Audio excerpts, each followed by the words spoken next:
Hi everyone, the Meet Me for Coffee podcast is at Trimble Insight Conference in Las Vegas this week. We'll be releasing content each day that was filmed the day prior with some attendees who are here speaking as guests on the show. We hope that you guys find this content insightful, and hopefully this will help you determine if you're not able to make it this year, if this is definitely a conference you should have on your roadmap for 2025. If you guys are at the conference, please be sure to come by the podcast booth and say hi. Hi everyone, I'm here with Avery. Avery, would you mind introducing yourself? Hi, I'm Avery Vise. I'm Vice President of Trucking for FTR Transportation Intelligence, which means I'm basically the Chief Analyst for trucking industry dynamics for the company. We do freight forecasting and analysis.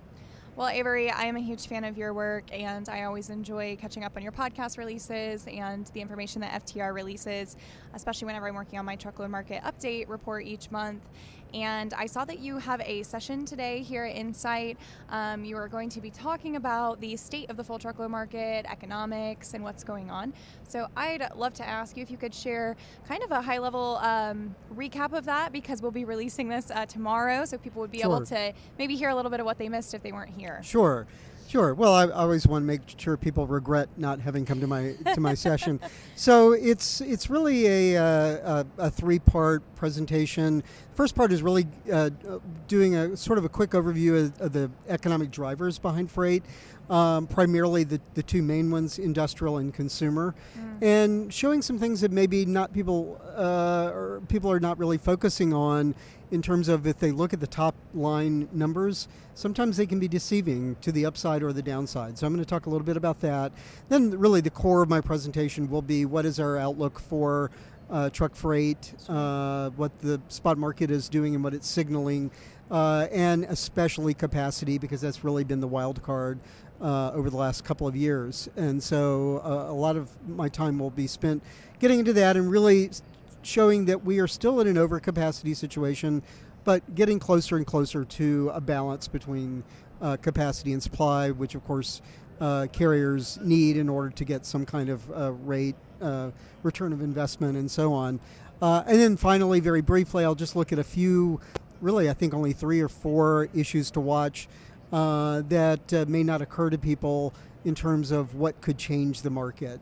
For example, diesel price is pretty obvious, but the impact of falling diesel prices is that they offset the rate weakness in the spot market that we've seen. Also, obviously, mortgage rates, because we have a very depressed housing market. If we see a sustained decline in mortgage rates due to the Fed reducing the federal funds rate, that also could have a pretty substantial, not just for flatbed and construction, but also all of the durable goods that go into homes when people buy and sell, carpeting, furniture, appliances, and so on, and then a few other maybe surprises. But my big takeaway, I think, is that we are in a recovery now. It is a very gradual recovery, so that it may not feel like a recovery from the perspective of the carrier. But by this time next year, we should probably be at the peak of that. Now, people should not be looking for 2021. Right. We're not headed that way. Not without some major change, which probably would be bad. So, like a pandemic. Right. People should understand that we're in for a very long period of gradual recovery and should plan accordingly. So I have to ask, when you say that the freight market is in a period of recovery, which I do think we're seeing some signs that we're moving that way, right? But the economy overall is starting to trouble people, that it is not headed in a positive direction. And so I think maybe some people previously would have equated like a strong economy with a strong freight market. And we may have had some instances of that being true, but just in the last couple years, technically, we've had a strong economy with a weak freight market. Sure. And so now, as the freight market is starting to recover, is it possible that actually like a slowing economy is somehow going to help the freight market recover? Not really. It's not our forecast. I mean, we certainly don't forecast a recession at this point. We do think that the Federal Reserve is acting quickly enough based on what we're seeing to stave that off. And we do still see sort of steady economic growth, if not as strong as what we've been seeing. Sure. It is true that you can have a relatively strong economy without freight growth, and we've had it. Yeah. And I'm going to be talking about that, or I will have been talking about that by the time Right. the podcast airs. But some of that is just where the strength is. Some of it recently has been in services rather than goods. Sure. Also, even within goods, surprisingly, one of the biggest strengths is in the area of computers and semiconductors Sure. and software. Software has been a big driver of growth in spending on goods. Software Move a lot of doesn't get hauled. truckloads, huh? Yeah, does not get hauled by freight unless you're hauling, I guess, computers that are downloading it or something. Yeah. But so it is true that you can have a pretty strong economy without much freight. It's very difficult to see the converse. It is very difficult to have a strong freight market without a good economy. Right. So, if things go south with the economy, and there certainly are risks of that, the consumer has been very strong for a very long time, and there's a lot of reason to think that there's a chance that will not continue. But the other side of it is that a lot of the industrial sector has not been doing all that well. So Sure. it does seem to have more of an upside, with one really big exception, that is the automotive sector. Sure. Yeah, I was going which to say is- vehicle manufacturing has been which pretty has strong. been outperforming and definitely has some risk of a downside. So we're watching that very carefully. Are we still kind of playing catch up in the vehicle manufacturing space from when I remember during the pandemic and the years that followed, like 2 cars in a lot at a Right. at a auto sales Right. location, and so it was just like I feel like we're still everybody's still trying to catch up from what we missed out on for a couple of years. We have been, but we have largely normalized inventories now. If you look at inventories in automotive, retail automotive, in other words, vehicles and parts, but mainly vehicles, relative to sales, we have steadily recovered to the point where we're fairly close to what was normal before the pandemic. Now, that is a downside risk because there theoretically should not be much more pressure for upside. Now, we just got the data this morning on automotive, and it had a good recovery from July, but it's still pretty shaky in terms of volatility. And so we're skeptical that there's a lot of upside there. We're not sure that it's really going to fall in the near term. But longer term, if you look at vehicle sales are still running roughly 1 million to sometimes 1.5 million. And there's a lot of reason to think that could be permanent. You have ride sharing, you Right. have, and you have just demographic issues, which is a lot of younger people not only are using more ride sharing, but they're just generally not as wedded to vehicles. And the other big one, people my age and older starting to retire.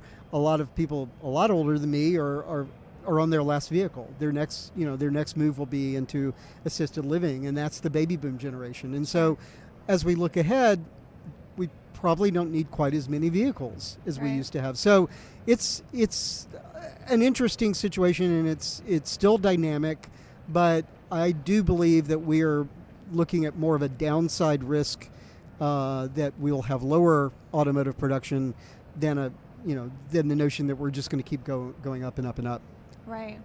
So my last question then would be back to revisit what you touched on. You mentioned capacity, and that we're very much still waiting to see what happens on that side. Obviously, the market has stayed fairly suppressed because of the oversupply in the space that we have. And so what is sustaining this, and what is going to help get us to that elusive equilibrium, Sure. equilibrium we talk about, but The truth of the matter is you can't have a recovery without freight growth. right. A lot of people think, oh, well, we'll just crash capacity and rates will go up. Well, that doesn't happen. In fact, we sort of did that. We had a very tight market, if you want to look at it strictly in terms of capacity, but we had no freight impetus until Hurricane Harvey in September Yeah. made us all realize that, oh, wow, we don't have enough drivers. We don't have enough trucks. We had an extraordinary, unprecedented growth in the number of small carriers from mid-2020 through really the middle of 2022. due to spot rates going through the roof, Right. due to stimulus, due to a lot of other government assistance programs. And a lot of them were sustained by that, and it still are. So they're Sure. fading away, but only slowly. The larger carriers are a little bit more right-sized, but we still have that overcapacity. Right. Okay, well, I could ask you a lot more questions, I promise you, but I cannot, and I don't want to steal all the insights from your presentation. Hopefully everyone will be able to attend today, and then anyone listening back to this tomorrow will get some of the insights. If anyone listening does not already follow Avery on LinkedIn or FTR's publication, there is a free publication, right, on your website? Right. If you go to ftrintel.com/state of freight today, there's links to a whole bunch of our free resources. My podcast, for example, we do weekly spot market analysis and a number of other things that are available for free. And of course, if you really want more, you can pay us. So. Yes, a lot of great insights there. Hi, everyone. I'm here today with Parker. Parker, can you introduce yourself? Absolutely. Thank you for having me. My name is Parker Hamilton. I'm an enterprise sales manager at Revenova. Awesome. And what is Revenova? We are a CRM-powered TMS provider. Okay. Yeah, we're built on Salesforce. Very cool. Yeah. I am actually familiar with Revenova. I've spent some great time with your marketing team and your product team looking through some of the cool features that you guys offer. So I would like to ask you, knowing that you guys are sitting in the position to be providing TMS technology to both brokers and carriers, as I understand it, we're in over 2 years now of a not so friendly freight market for brokers and carriers. Yep. I know from a lot of conversations we've had, even on this podcast so far this week, and then with other brokers or carriers, that people have really started looking inward to evaluate their cost to serve, basically. If they're a fleet or if they're a broker, what their operational costs are, and how they can control what they can control. So I'd have to imagine that their technology, they're looking at that as a way to try to figure out, are we maximizing our technology? Can we drive more efficiencies? So I want to open this up to you, pretty open-ended. Sure. What do you hear from them as far as their focal points right now, or areas that they're looking to address to help them increase margins, control costs, whatever it might be? Well, that's a great question. Yeah, it has been a rough 2 years for the industry. It's always cyclical, so you always have to think glass half full, right? Sure. But I think the conversations I'm having, a lot of them are centered around two things. One is what additional revenue streams can we create? So we're seeing a lot more hybrid models between brokerages and fleets, right? Yeah. They're doing a little bit of both, or they're looking to enter into a market they haven't explored before. And then secondly, it's more about like, hey, I've been on this software for a long time, this TMS for a long time, but there are all these different integration partners out there, right? Like, so do we build our own TMS and connect with virtually these different connectivity providers if my current TMS doesn't provide it, or building versus buying, right? And so we're hearing that a lot in the marketplace is like, which direction should I go? Yeah. I really like that topic of the build versus buy. I've discussed that with some technology providers before, and not the TMS space, but different spaces. But something that I mentioned earlier today is I feel like when you're looking for a TMS as a broker or carrier, you're almost never going to find perfect. Right. Like, every brokerage and every carrier is so unique in some way, whether it's like the client base you have, the carrier partners you have, the other tools that you want to utilize within your business that you've already selected, or the ones you want to go be able to utilize. Like, everyone has the industry you serve. I mean, I've seen differences in how you have to use a TMS if you're in produce transportation versus firearm transportation. Like, there's so many different things. So if you can't find perfect, I think it becomes evaluating your provider as someone who is, let's say, most of the way there, but then willing to work with you to figure out what's missing. Right. And I think a lot of that now has progressed into, instead of trying to create every little thing that's missing, because that becomes a super development intensive task. Exactly. It's like opening themselves up to be that ecosystem to connect with other tools. Right. And so I would imagine, in your role in enterprise sales, do you guys try to partner or help or even advise or introduce them to tools that you know are serving other people well, that are connected already within your ecosystem? Well, I mean, that's a great question, and that's how we try to set ourselves apart as a partner to our customers, is being that CRM-powered TMS, right? Yeah. Because let's face it, although transportation logistics was very late to embrace technology, and in some ways, they still are. It's all about relationship, because there are so many formidable competitors and vendors out there doing essentially the same thing. So how do you differentiate yourself? So again, that comes to that customer relationship aspect, right? And not only that, just being native to Salesforce and having that flexibility to connect virtually any application that you want gives our customers not only a dual system with a CRM-powered TMS, but not limiting themselves to a proprietary legacy system that might cost an arm and a leg to change one field. And that's where we really stand out, I think, in the marketplace, is just we're flexible, right? Yeah. And fortunately, being native, again, on Salesforce allows us to do those kind of projects that really help our customers deliver what they're seeking in a project. Yeah. So I would say that, again, we talked about how you're never going to probably find your perfect in a TMS. And so it can get frustrating. It can get hard when you're trying to implement something, choose something, evaluate all these different technologies and tools and find what fits. But when you said focus on relationship piece, right? That's what it is. When something's hard, when something is not fun, and I have done TMS implementations, there's really nothing fun about it.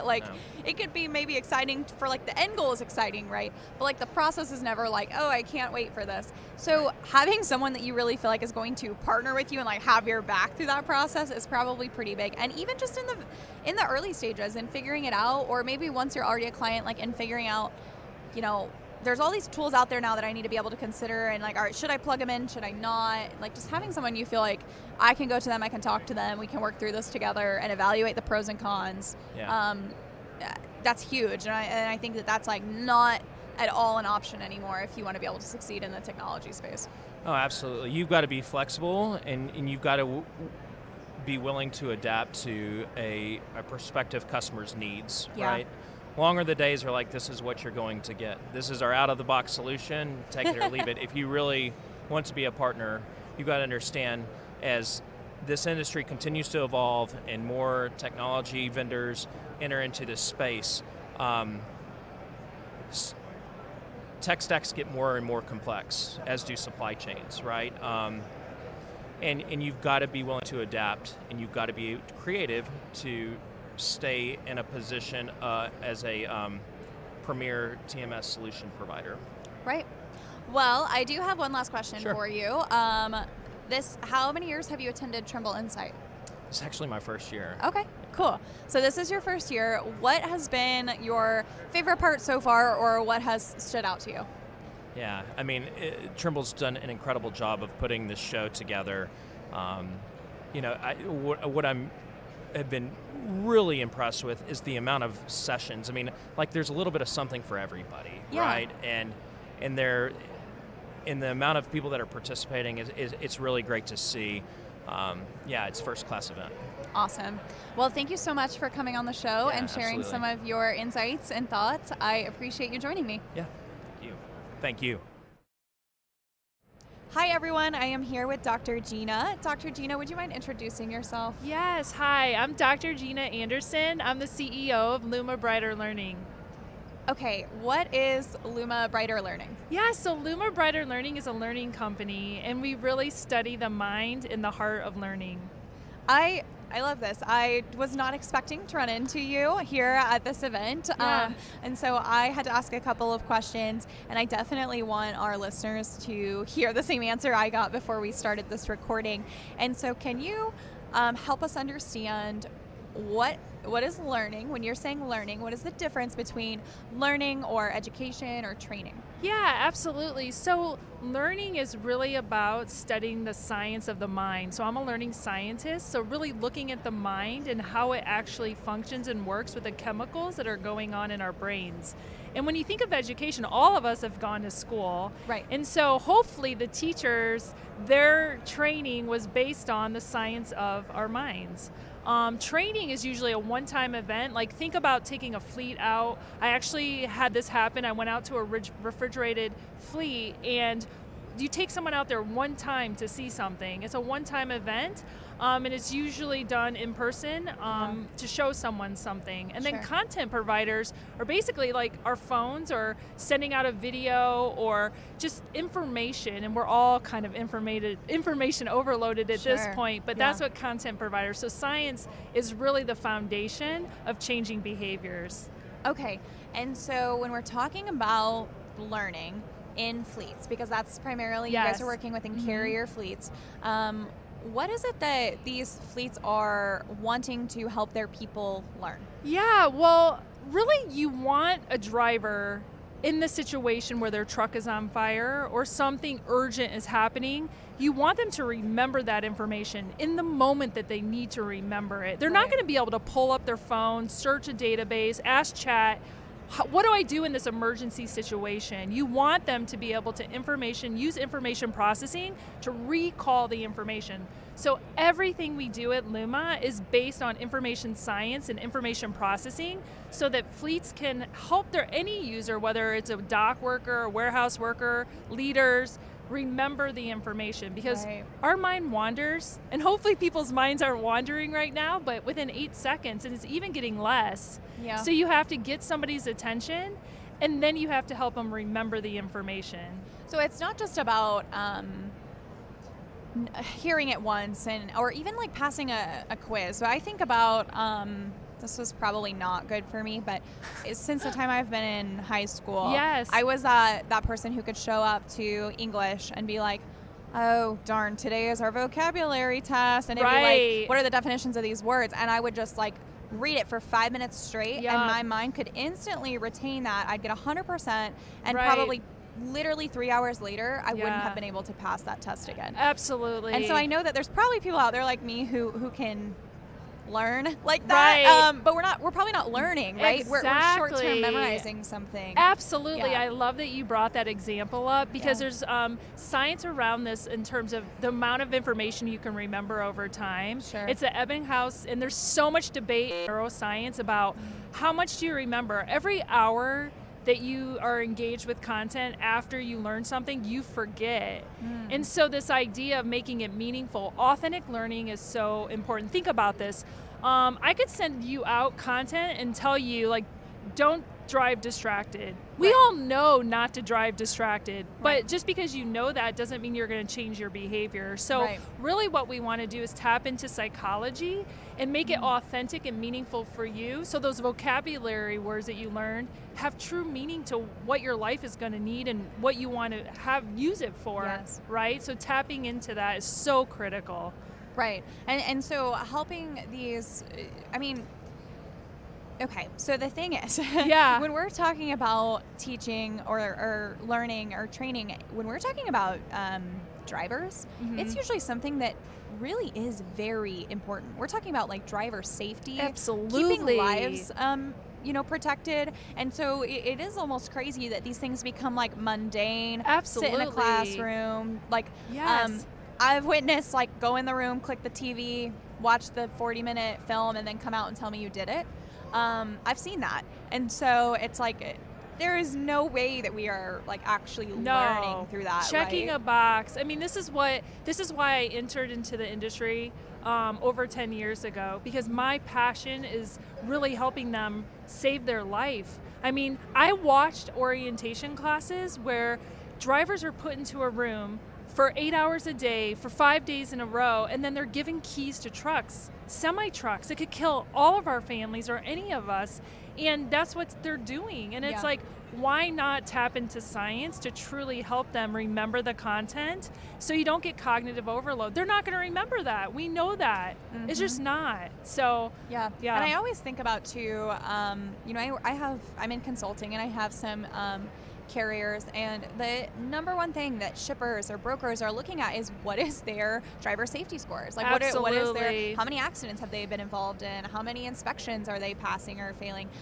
That's a whole nother part of this too, inspections. Like understanding your equipment. Yes. You're right. If you're new to the industry and you go through your training and you get like dumped all this information and now you're expected to know every little aspect of how a tractor trailer unit works, like it's not realistic, right? Exactly. And so we're not passing inspections, we're getting these unsafe driving citations, and that's really impacting these companies' abilities to do business with people and to improve their revenue and their growth too. Right. And the thing is, like, what I have found in the industry is most people only know of one interaction mode, and that's learner to content. And the learner to content, if we're going to do learner to content, it has to be authentic. Instead of sending you a video about parking lot accident, why not scan the parking lot and show them the actual parking lot they're going to see the hazards, send it out right before they get there so they don't hit the hazards. You need just-in-time training. You need it. It's critical. And it's not just learner to content, that's just one interaction mode. There's actually learner to learner. In 2022, I did research to study what the learners want to learn about. They want to connect with each other. They want to share their knowledge. You have drivers that have been in the industry for 40 years and nobody's ever asked them, what do you want to learn? I mean, that's like not only an engagement and retention tool, but it's helping each other. And so we find that fleets that do learner to learner engagement, they have higher retention, and there's a lot of research on hyperscanning. When you look at a learner, another learner, and another learner, and you look at the neural activity of their brains and how much that influences the information processing of remembering information, this is real stuff. If you can bring learners together, learner to learner engagement, they can remember the information better. And isn't that what we're trying to do? We're trying to make them safer. Yeah. Well, I love this. Never heard of anything like this, so now I'm going to be like nerding out on this for a while. So I'm very glad that I was able to connect with you. Thank you so much. Can you, I'm sure there's going to be people in my audience who have questions around this as well, and I think this is a really unique opportunity, especially for fleets to improve the way they're operating and the way their drivers and dock workers and supervisors are doing business every day. So what is the best way to get in touch with you guys if people are interested in learning more? Yeah, thank you so much. So I'm on LinkedIn, Dr. Gina Anderson. I'm the CEO of Luma Brighter Learning, so Luma Brighter Learning. I have a website, learningwithgina.com, where you can actually access my podcast. I have a live mental health podcast on Mind of a Champion, so definitely check that out. Definitely reach out to me if you have any questions on learning, mental health. I'm happy to help. Thank you so much for having me here today. Absolutely. And I have one last question for you before you go. I heard that you guys I think you won an award last year here at Trimble Insight. What was that? Yeah, so last year, Luma Brighter Learning won the 2023 Showcase Showdown for the best demonstration of our technology. We brought our mascot Nugget on stage and we demonstrated authentic learning. That is very cool. Well, congratulations on that. Thank you. And so this is your guys' second year attending Trimble Insight. Yes. And what's one of your favorite parts about this conference? Yes, so I would say the best part of Trimble Insight is building the authentic connections of the Trimble team. Yeah. The Trimble team is just very connected, they're very helpful, and just the atmosphere here, you don't want to miss out. There's a lot of innovation, a lot of great different companies to connect with, and just all around good time. Awesome. Well, thank you so much for coming on today. I really enjoyed your insights and looking forward to connecting more. Thank you so much. Hi everyone, I'm here with Michael. Michael, would you please introduce yourself? Hi there, I'm Michael Kornhauser. I'm the Vice President of the Transportation Division at Trimble. That entails the MAPS, Enterprise, and Mobility groups. Nice to be here. Thank you. Yeah, Michael, as a senior leader at Trimble, I'd like to ask what you guys are observing and seeing in our industry and the way it's been. We've had a lot of like rapid changes, I feel like in the last 5 years, let's say, but really I feel like since the pandemic, things have accelerated. A suppressed freight market has kind of accelerated the emphasis, I think, that a lot of carriers or brokers are putting on understanding their systems and how they can improve to improve their position in the marketplace and with their customers. So I'd love to just get your insights as far as you oversee these different product divisions, if you will. What do carriers and shippers and brokers, what do they care about right now, and how are you guys having to also evolve to meet their maybe changing expectations or what they're focusing on? Yeah, I think a big thing in the industry at the moment, whether it's carriers, shippers, brokers, is implementing technology that is connected into their existing workflows in order to try to streamline internal costs and overall make their businesses more profitable through technology. And so at Trimble, that's really what we're focused on, is not only building the best point technology, but also making sure that point technology is connected into existing workflows of a carrier, shipper, or broker. Yeah. There's been a lot of conversations around similar topics to this on our recording so far, and a couple of things that I've heard is it can't just look good on paper or from like a data standpoint, right? It also needs to be tangible and realistic for the people who are going to be using the technology to be able to get up to speed on and get going with it quickly, and the adoption process has to work. Can you talk to me a little bit about that? Because I think what we're seeing is that there's a lot of high-level leaders out there who see opportunities, right, for improvement with their technology or the way it integrates.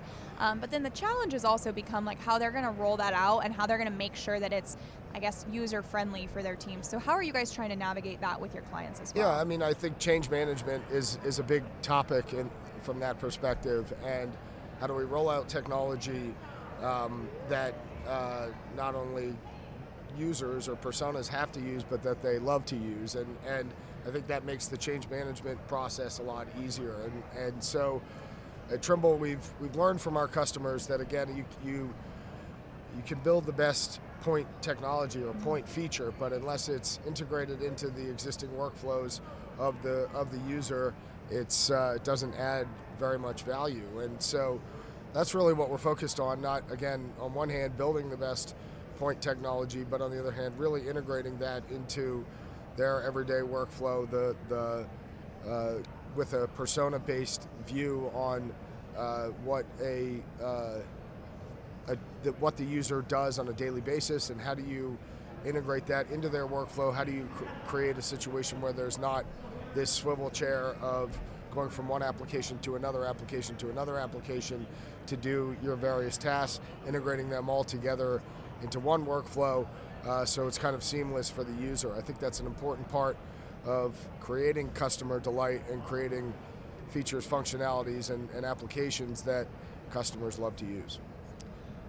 I also want to ask, when we talk about implementing new technologies, staying within one workflow, we're trying to obviously streamline things and simplify processes, and in order to achieve benefits of helping maybe control costs or improve margins, we have to be making sure that these processes are efficient and they are helping operations teams. And something that I've observed lately is that we are really trying, I think, as an industry, to figure out how to reduce the amount of like really manual, tedious data entry we're doing. And also sometimes it's not even just like data entry, it's like how many tabs are we clicking in and out of and navigating and copying and pasting and just like clicks. I think we if we could really drill down to like how many clicks do we have to do to get a task done, we could be improving workflows, but we could also be improving like people's, their quality of their daily work, right? Like what they're doing. Yeah, so, again, and I think that's what integrating functionality into your workflow is all about. Again, it's about reducing clicks. It's about reducing different tabs that you have to go in to do your different tasks. It's about making you more efficient, making you